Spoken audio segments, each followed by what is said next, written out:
Haleluya, haleluya saudaraku. Inilah hari yang dijadikan Tuhan. Marilah kita bersuka cita pada hari ini menerima firman Tuhan ini. Amin saudara. Firman Tuhan pada hari ini diambil dari buku Matius. Pembacaan Alkitab kita beberapa hari yang lalu mengenai khotbah Tuhan Yesus di bukit. Khotbah di bukit sangat perlu. Apakah isinya khotbah di bukit ini? Biarlah kita semua menerima berkat dari khotbah di bukit pada hari ini. Banyak orang Kristen atau rata-rata orang Kristen sudah pernah mendengar mengenai khotbah di bukit ini. Apalagi mengenai ucapan-ucapan bahagia yang disampaikan oleh Tuhan Yesus. Tetapi hanya sedikit sekali orang Kristen yang mengerti akan khotbah di bukit ini, apalagi mempraktekkannya di dalam hidupnya. Oleh sebab itu marilah kita perhatikan dengan sungguh-sungguh khotbah di bukit ini, dan kita mohon pengertian yang benar daripada Roh Kudus, karena saya percaya semua kita mau menjadi pelaku-pelaku firman Tuhan. Tuhan menghendaki agar semua anak-anaknya melakukan apa yang dikhotbahkannya. Pada waktu dia menyampaikan firman Tuhan di bukit ini. Dan kalau kita menuruti firman Tuhan yang dikhotbahkan Tuhan tersebut, maka hidup kita akan lain daripada orang dunia ini. Sebenarnya dari mulanya Tuhan menghendaki supaya umatnya, bangsa pilihannya, baik bangsa pilihannya yang dipilihnya dalam perjanjian lama, baik bangsa pilihannya pada zaman sekarang ini, Tuhan menghendaki supaya jangan sama dengan orang dunia ini. Harus ada perbedaan antara umat Tuhan dengan orang dunia ini. Harus ada perbedaan antara saudara yang sudah selamatkan Tuhan menjadi bangsa pilihan Tuhan. Karena saudara bangsa pilihan Tuhan, imamat yang berkerajaan, saudaralah anggota tubuh Kristus, bukan sekedar anggota gereja saja. Tuhan minta supaya saudara lain daripada orang dunia ini. Dalam Imamat 18 ayat 1 sampai 5, dari mulanya Tuhan berkata, janganlah engkau serupa dengan orang Mesir, janganlah engkau serupa dengan orang Kanaan. Saya membacakan Imamat pasal 18 ayat 1 sampai 5. Tuhan berfirman kepada Musa, berbicaralah kepada orang Israel, katakanlah kepada mereka, akulah Tuhan Allahmu. Janganlah kamu berbuat seperti yang diperbuat orang di tanah Mesir, di mana kamu diam dahulu.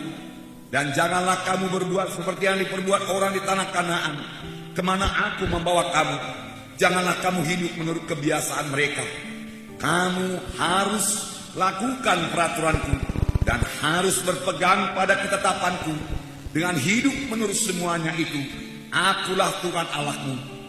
Sesungguhnya kamu harus berpegang pada ketetapanku dan peraturanku. Orang yang melakukannya akan hidup karenanya. Akulah Tuhan. Tuhan memperingatkan bangsa Israel supaya mereka hidup suci, tidak sama dengan bangsa-bangsa yang lain, karena mereka adalah bangsa pilihan Tuhan. Janganlah kamu menjadi sama dengan bangsa Mesir, di mana kamu dahulu tinggal bersama-sama dengan mereka. Janganlah ikuti cara-cara mereka, adat istiadat mereka.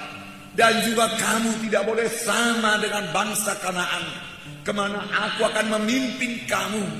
Tetapi kamu harus menuruti peraturanku. Kamu harus menuruti ketetapan-ketetapan yang daripada aku. Maka engkau akan menjadi umatku. Aku akan memberkati engkau. Ingatlah, akulah Tuhan Allahmu. Tuhan berkata, akulah Tuhan Allahmu, memberi perintah kepadamu pada hari ini, supaya engkau jangan sama dengan mereka itu. Engkau harus berbeda, karena engkau milikku, bangsa pilihanku. Tuhan berkata, Dan sepanjang bangsa Israel melakukan apa yang dikatakan oleh Tuhan ini, maka hidupnya sangat keberkatan. Mereka tidak bisa dikalahkan oleh bangsa lain. Mereka hidup berkemenangan. Bahkan sebaliknya mereka lah yang menguasai bangsa-bangsa yang lain. Tetapi pada waktu bangsa Israel lupa bahwasanya dirinya adalah umat pilihan Tuhan, bangsa pilihan Tuhan, dan mulai mengikuti adat istiadat bangsa lain, bahkan menyembah ilah-ilah yang lain, itulah mereka mulai dikuasai oleh bangsa lain, dijajah oleh bangsa lain, bahkan dibawa tertawan ke negeri bangsa lain tersebut. Mazmur 106 ayat 34 sampai 41. Saya membacakan kepada saudara. Mazmur 106 ayat 34 mulai. Mereka tidak memunahkan bangsa-bangsa seperti yang diperintahkan Tuhan kepada mereka, tetapi mereka bercampur baur dengan bangsa-bangsa dan belajar cara-cara mereka bekerja. Inilah yang menyebabkan bangsa Israel jatuh, kehilangan berkat Tuhan, kehilangan perlindungan Tuhan, kehilangan kuasa Tuhan. Mereka belajar cara-cara bangsa yang lain. Ayat 36.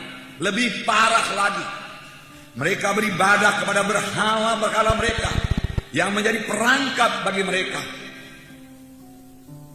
Mereka jatuh kepada dosa penyembahan berhala. Lebih daripada itu, mereka jatuh lebih dalam lagi. Mereka mengorbankan anak-anak lelaki mereka dan anak-anak perempuan mereka kepada roh-roh jahat dan menumpahkan darah orang tidak bersalah, darah anak-anak laki-laki dan anak-anak perempuan mereka yang mereka korbankan pada berhala-berhala Kanaan, sehingga negeri itu cemar oleh hutang darah. Mereka menajiskan diri dengan apa yang mereka lakukan dan berjinah dalam perbuatan-perbuatan mereka. Maka menyalalah murka Tuhan terhadap umatnya, dan ia jijik kepada miliknya sendiri. Diserahkannyalah mereka ke tangan bangsa-bangsa.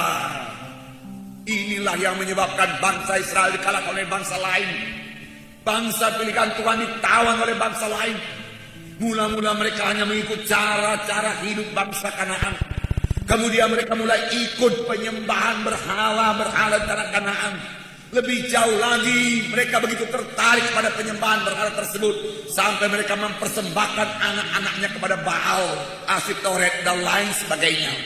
Ini merupakan kekejian kepada Tuhan, karena mereka adalah bangsa pilihan Tuhan. Dan firman Tuhan berkata, ia jijik kepada miliknya sendiri, dan diserahkannya mereka itu menjadi tawanan kepada bangsa-bangsa lain. Sebenarnya maksud Tuhan dari mulanya bukan demikian. Maksud Tuhan dari mulanya, bangsa pilihannya adalah bangsa yang jaya, bangsa yang mempermuliakan Tuhan, bangsa yang hidup suci, melakukan ketetapan-ketetapan Tuhan, peraturan-peraturan Tuhan, bangsa yang menyembah Tuhan saja. Dan Tuhan boleh memakai bangsanya untuk mempermuliakan namanya dan menyampaikan maksudnya di bumi ini. Demikian juga sekarang kepada kita semua bangsa pilihan Tuhan.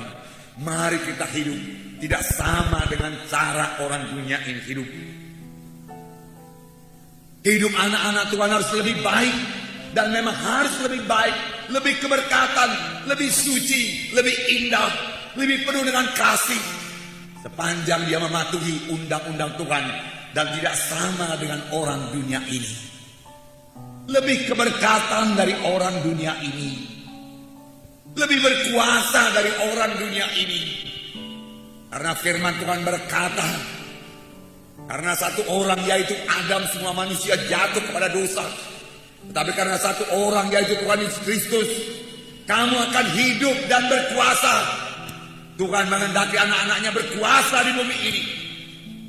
Untuk itu Tuhan telah memberikan Roh Kudus kepada kita, supaya kita menang terhadap orang dunia ini dan tidak perlu menjadi sama seperti orang dunia ini. Cukup beranak-anaknya.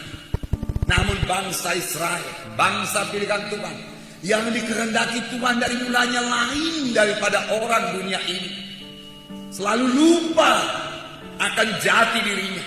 Dia menjadi sama seperti orang dunia ini, mengikuti cara-cara orang dunia ini.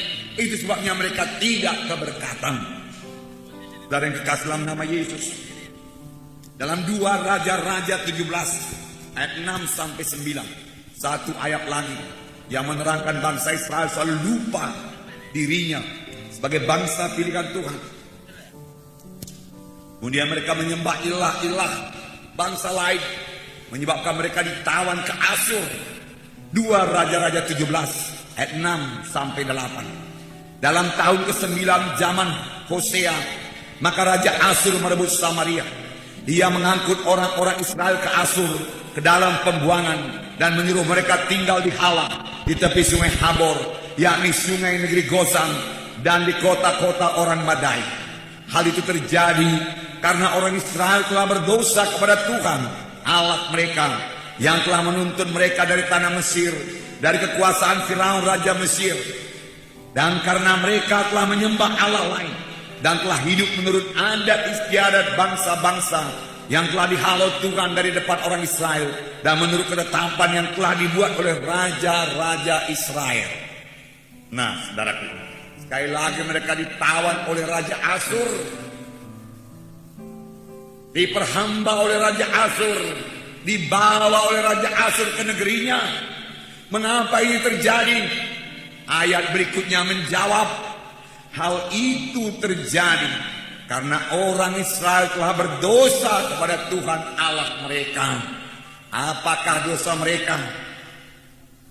Sini dikatakan karena mereka telah menyembah Allah lain, dan telah hidup menurut adat istiadat bangsa-bangsa yang telah dihalau Tuhan dari depan orang Israel, dan menurut ketetapan yang telah dibuat oleh raja-raja Israel. Dari yang kekasih dalam nama Yesus, mereka ditawan, mereka dibawa ke Asyur. Firman Tuhan berkata hal itu terjadi karena orang Israel telah berdosa kepada Tuhan. Mereka menyembah Allah-Allah yang lain, sehingga mereka tertawan. Saudara, dikalahkan oleh bangsa lain.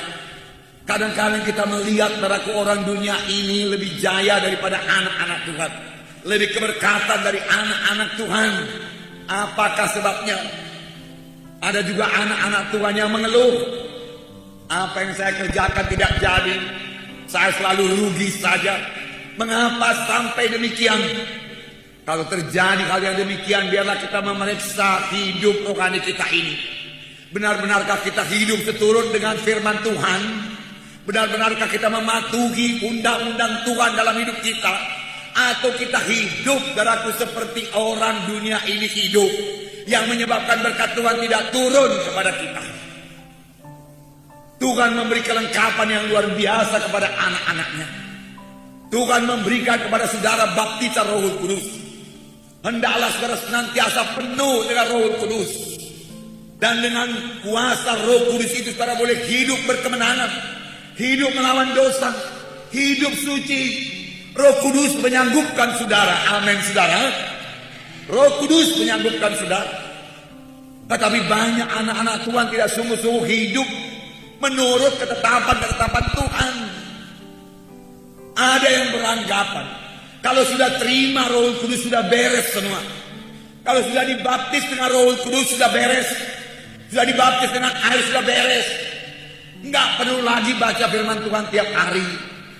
Enggak perlu lagi dia katakan berdoa tiap hari.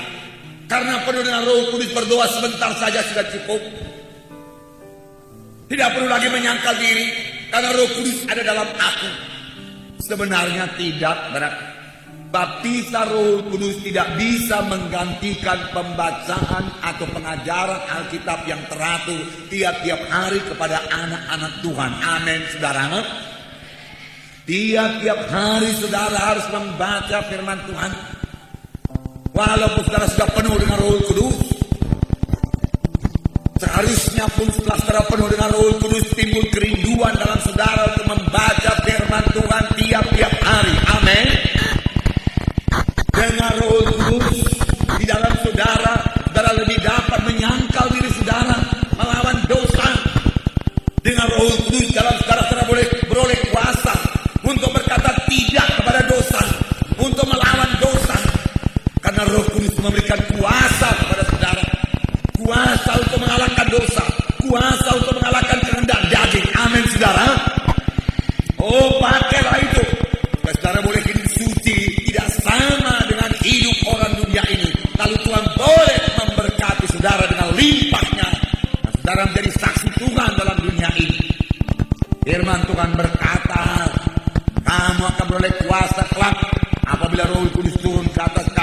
dan kamu menjadi saksi bagiku Yerusalem, Yudea, Samaria, hingga sampai ke ujung bumi. Puji Tuhan, saudara dibaptiskan dengan Roh Kudus, tapi tidak cukup. Setelah saudara dibaptis dengan Roh Kudus, saudara memang penuh dengan Roh Kudus, tetapi besoknya saudara harus penuh dengan Roh Kudus, lusanya saudara harus penuh dengan Roh Kudus, tiap-tiap hari saudara penuh dengan Roh Kudus, tiap-tiap hari saudara berbicara dengan Roh Kudus, terus-menerus penuh dengan Roh Kudus, terus-menerus sadar akan kehadiran Roh Kudus dalam hidup saudara. Itulah hidup anak-anak Tuhan, dan saudara terus-menerus dipimpin oleh Roh Kudus, patuh pada Roh Kudus, mendengar suara Roh Kudus. Itu semua akan membuat hidup saudara berbeda dengan hidup orang dunia ini. Amin. Tidak cukup sekali saja penuh dengan Roh Kudus, senantiasa penuh dengan Roh Kudus. Demikian saya mau mengatakan kepada saudara, tidak cukup sekali saja berdoa. Berdoa buat kesembuhan, tidak cukup sekali saja berdoa. Berdoa hari ini buat kesembuhan saudara, berdoa besok buat kesembuhan saudara, berdoa besoknya lagi buat kesembuhan saudara, berdoa terus menerus, berdoa terus menerus. Firman Tuhan berkata, berdoa dengan bertalu-talu, berdoa dengan tiada berkeputusan, bertekunlah di dalam doa. Itulah doa yang berhasil, itulah doa yang menurunkan kuasa Tuhan dalam hidup saudara. Tetapi kerap kali masalahnya, yaitu anak Tuhan malas berdoa, tidak mau menyangkal diri untuk berdoa. Sekali saja berdoa, lalu tidak sembuh. Lalu dia katakan, Tuhan tidak mau menyembuhkan saya. Tuhan mau melihat kerinduan hati saudara, kesungguhan hati saudara.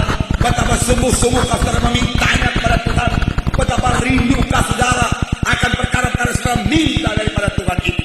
Ini akan kita dengarkan pada hari daripada firman Tuhan mengenai khotbah Tuhan di bukit ini, saudaraku. Jadi sungguh-sungguh berdoa, sungguh-sungguh berdoa. Roh Kudus akan menyangguhkan saudara. Roh Kudus saudara sangat berkuasa. Oh, penuhlah dengan Roh Kudus selalu, berkata-kata dengan bahasa Roh selalu, tiap-tiap ada dalam hidup saudara. Rindulah akan karunia karena Roh Kudus jaya dalam hidup saudara. Amin. Bersandar pada kuasa Roh Kudus. Amin. Berdoa dalam Roh Kudus. Amin. Karena kita tidak tahu berdoa bagaimana sepatutnya, tapi kalau kita bersandar kepada Roh Kudus dan penuh dengan Roh Kudus, maka Roh Kudus akan menolong kita berdoa. Karena dia dapat berdoa sesuai dengan kehendak Bapa. Dia bisa menyampaikan doa dengan keluh kesah yang tidak terkatakan, dan Bapa di sorga mengetahui maksud roh itu dan mengabulkan doa kita. Haleluya. Jadi bertekun dalam doa, sungguh-sungguh berdoa, dan sungguh-sungguh ikut Tuhan, sungguh-sungguh mematuhi peraturan-peraturan Tuhan di saudara, sehingga saudara tidak sama lagi dengan orang dunia ini. Lebih baik dari orang dunia ini. Mengapa saya katakan tadi, kadang-kadang orang dunia ini kelihatannya lebih baik, lebih sopan daripada anak-anak Tuhan. Dalam kehidupan bangsa Israel demikian ini berlangsung terus, jatuh bangun sampai Tuhan Yesus datang. Dia datang dalam rupa tubuh manusia 2000 tahun yang lewat, dan dia mulai mengajar.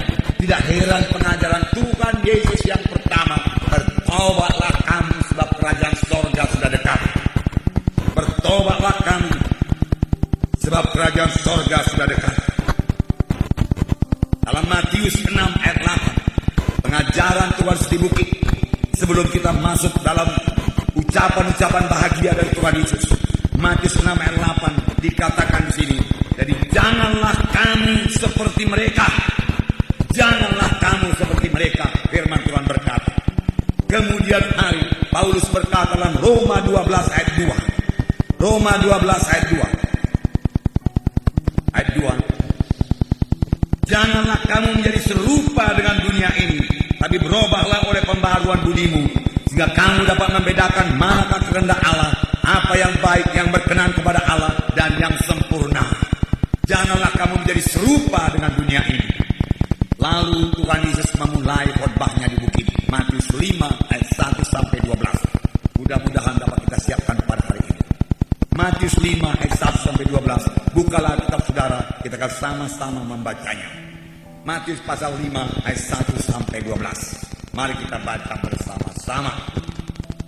Dapat saudara? Matius 5 ayat 1 sampai 12. Kita baca. Ketika Yesus melihat orang banyak itu, naiklah ia ke atas bukit, dan setelah ia duduk, datanglah murid-muridnya kepadanya.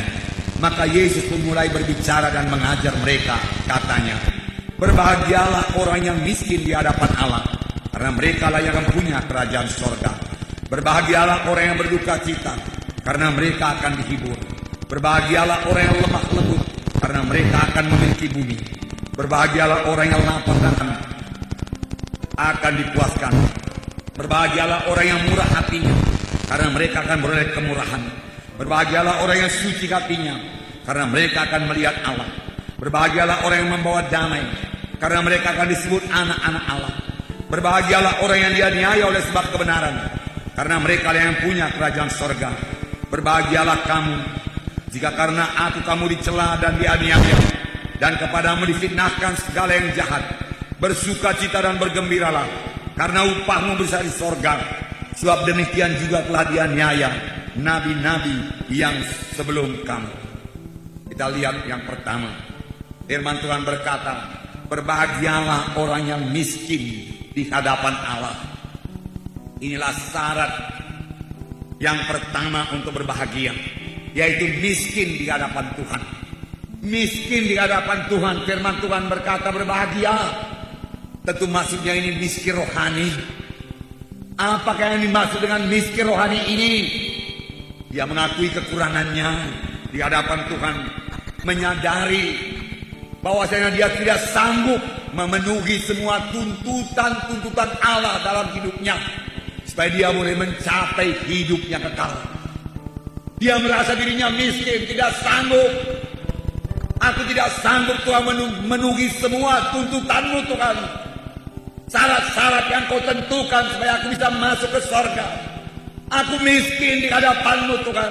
Aku gagal di hadapanmu Tuhan.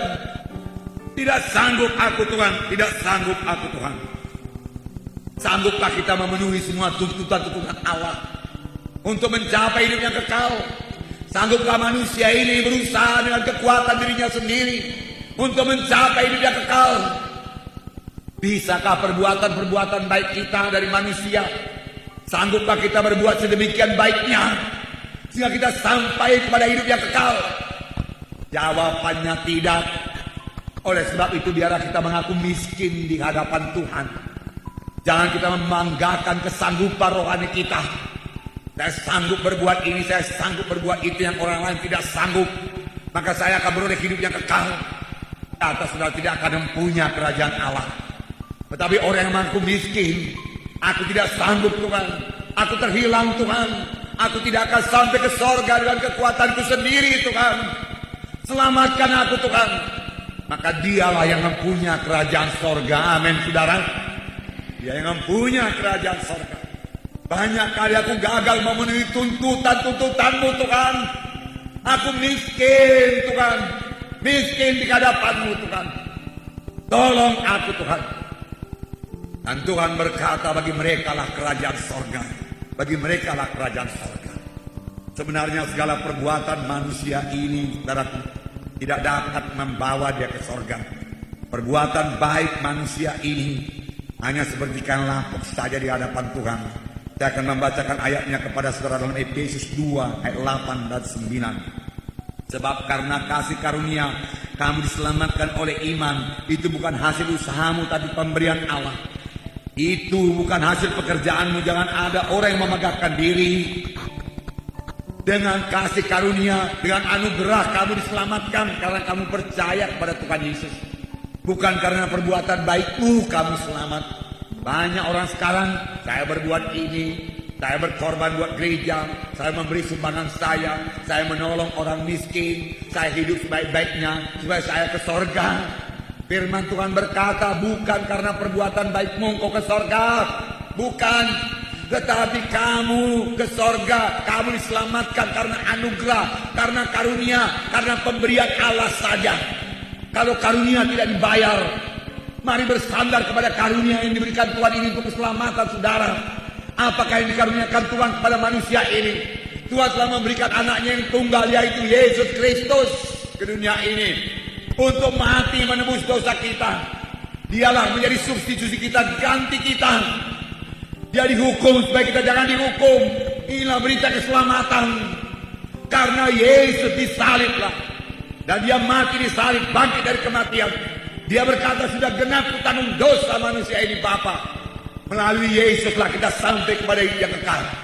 Di bawah kolong langit itu ada nama lain yang dikaruniakan kepada manusia, yang di dalamnya kita beroleh selamat. Hanya satu nama, yaitu nama Yesus. Saudara, marilah kita mengaku miskin di hadapan Tuhan. Bagi saudara yang belum pernah menerima keselamatan daripada Tuhan, janganlah bersandar kepada perbuatan baik saudara untuk mencapai hidup yang kekal. Mengakulah miskin di hadapan Tuhan. Karena yang mengaku miskin di hadapan Tuhan, baginya lah kerajaan sorga. Dia akan beroleh kerajaan sorga. Firman Tuhan berkata. Puji Tuhan, saudara. Saudara yang kasih dalam nama Yesus. Yesaya 64 ayat 6 berkata, bahwasanya segala kebaikan manusia ini sebagai langsung saja di hadapan Tuhan, tidak laku dan tidak bisa dipakai. Mari kita bersandar pada anugerah Tuhan Yesus Kristus untuk keselamatan kita. Amin, saudara. Sebab banyak sekali tuntutan Tuhan untuk sampai ke sorga. Seorang muda yang kaya datang kepada Tuhan Yesus. Oh guru yang baik, apakah yang kuperbuat supaya aku dapat beroleh hidup yang kekal? Tuhan Yesus berkata, mengapa kau katakan aku ya guru yang baik? Hanya satu saja yang baik, yaitu Allah. Dengan kata lain Tuhan Yesus berkata, kamu semua orang berdosa. Engkau orang muda yang kaya, engkau berbuat kebaikan, tetapi sebenarnya engkau masih hidup dalam dosa. Engkau tidak bisa beroleh hidup yang kekal. Pemuda ini pun sebenarnya sadar bahwa saja dia belum pasti beroleh hidup yang kekal. Oleh sebab itu dia datang kepada Tuhan Yesus dan bertanya, guru yang baik, apakah yang harus kuperbuat supaya aku beroleh hidup yang kekal? Turutilah hukum-hukum hidup. Semua sudah kuturuti Tuhan. Sebenarnya tidak, berarti dia tidak turuti. Tidak seorang pun sanggup menuruti semua tuntutan Tuhan. Firman Tuhan berkata, hendaklah kamu sempurna sama sebagaimana Bapamu yang di sorga sempurna adanya. Bagaimana manusia ini bisa sempurna? Lahir saja sudah lahir dalam dosa. Tuntutan Tuhan sempurna. Bahkan kau sudah baca dalam Markus pasal 7. Hati manusia ini saja sudah penuh dengan dosa, apalagi perbuatannya. Markus pasal 7 ayat 21. Saya bacakan pada saudara. Akuilah di hadapan Tuhan. Kalau perkara-perkara tersebut dalam Markus pasal 7 ini masih ada dalam hati saudara, saya membacakannya. Markus 7 ayat 21. Sebab dari hati orang timbul pikiran jahat. Benar-benarkah sudah bebas daripada pikiran jahat? Percabulan. Benarkah kita sudah bebas dari pikiran percabulan, pencurian, pembunuhan, perzinahan, keserakahan, kejahatan, kelicikan, hawa nafsu, iri hati, hujat, kesombongan, kebebalan. Semua hal-hal ini timbul dari dalam dan menajiskan orang. Jangankan dulu diperbuat, dipikirkan saja sudah menajiskan orang. Bagaimana bisa sempurna dengan kekuatan sendiri? Kita butuh juru selamat. Amin, saudara. Syukur kepada Tuhan telah memberikan anaknya yang tunggal, yaitu Tuhan Yesus Kristus untuk menyelamatkan kita. Akuilah kemiskinan kita di hadapan Tuhan, maka mereka itu akan beroleh kerajaan sorga. Amin, saudara. Puji Tuhan. Akui kemiskinan persekutuan saudara dengan Tuhan. Kalau saudara belum bisa bersekutu dengan baik dengan Tuhan tiap-tiap hari, Tuhan, persekutuanku dengan Engkau belum begitu baik, Tuhan. Aku masih malas berdoa, Tuhan. Akui, aku masih miskin dalam persekutuan dengan Engkau. Maka setelah saudara mengaku miskin di hadapan Tuhan, Tuhan tahu memberkati saudara, dan saudara boleh hidup yang bahagia. Amin. Berbahagialah orang yang mengaku miskin di hadapan Tuhan. Akuilah, saudaraku, akuilah kemiskinan akan urapan Tuhan dalam hidup saudara. Para pemimpin KKS, adakah saudara memiliki urapan yang cukup untuk memimpin KKS? Akuilah kemiskinan akan kuasa Tuhan dalam pelayanan saudara. Dalam doa saudara buat orang sakit.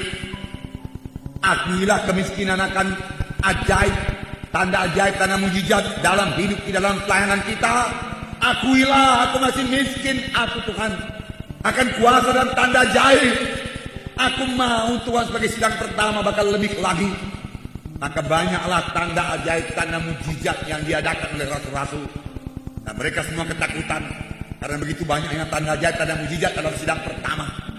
Maka dengan kuasa yang besar rasul-rasul menyaksikan tentang kebangkitan Tuhan Yesus Kristus. Maka bayang-bayang Petrus menyembuhkan orang sakit. Maka Petrus berkata, emas dan perak tidak ada pada aku, tapi apa yang ada pada kuberikan padamu. Bangkit dalam nama Yesus dan berjalan. Orang itu bangkit dan berjalan. Kuasa Tuhan jadi dalam tiap-tiap kebaktian. Akui kemiskinan akan kuasa Tuhan dan mujizat Tuhan dalam kebaktian kita, dalam hidup kita, dalam pelayanan kita, dalam KKS kita. Masih miskin akan tanda ajaib, tanda mujizat. Miskin urapan, miskin kuasa. Tuhan tolong Tuhan. Aku miskin Tuhan, tolong aku Tuhan, tolong aku. Akui.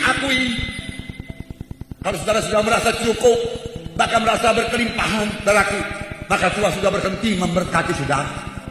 Tapi sepanjang saudara masih merasa miskin di hadapan Tuhan, masih kurang, saudaraku. Saudara, Tuhan bisa memberkati. Tuhan bisa mendengarkan dan menjawab doa saudara. Amin, saudara. Akui akan kemiskinan, akan karunia rohani. Ada 9 karunia rohani. Itu bagi gereja Tuhan, itu bagi saudara, bagi saya. Adakah kita mengaku miskin di hadapan Tuhan?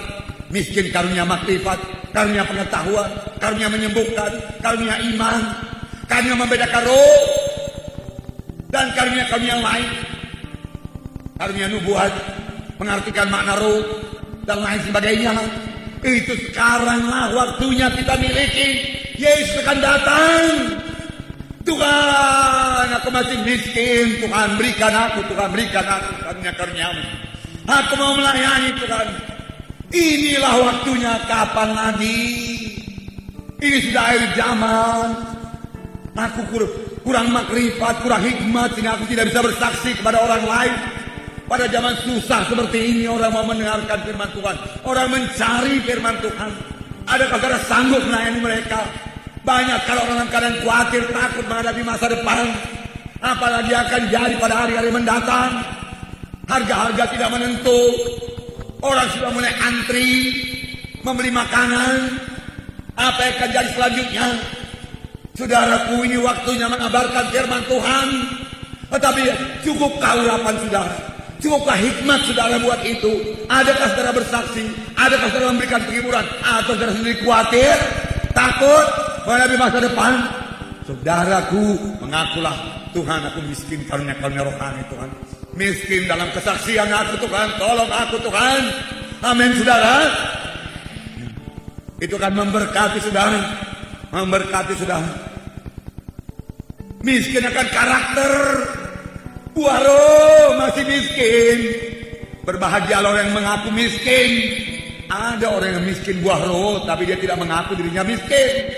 Bahkan dia mengaku dirinya hebat. Yang demikian belum bisa diberkati Tuhan, belum bisa dibentuk Tuhan, belum bisa diturunkan Tuhan karunia-karunia rohani kepadanya. Mengakulah miskin, miskin dalam iman, miskin dalam kasih.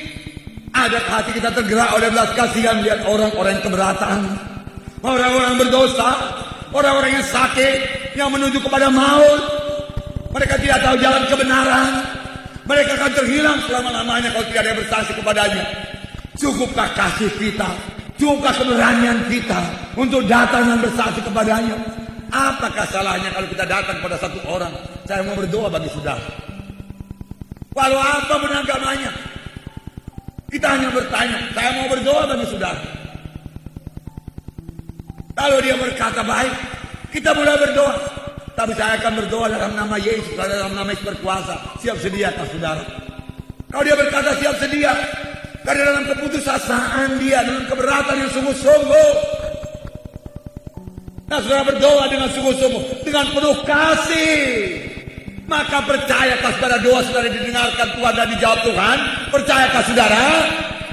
Percaya. Walau apapun agamanya,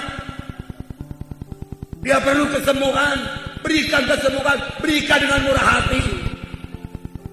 Amin, saudara. Mengakulah miskin. Mengakulah miskin.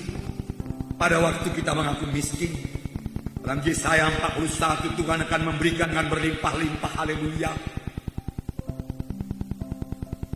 Yesaya 41 ayat 17. Saya bacakan pada saudara beberapa ayat 17 dan selanjutnya 18. Orang-orang sengsara dan orang-orang miskin. Saya ulangi.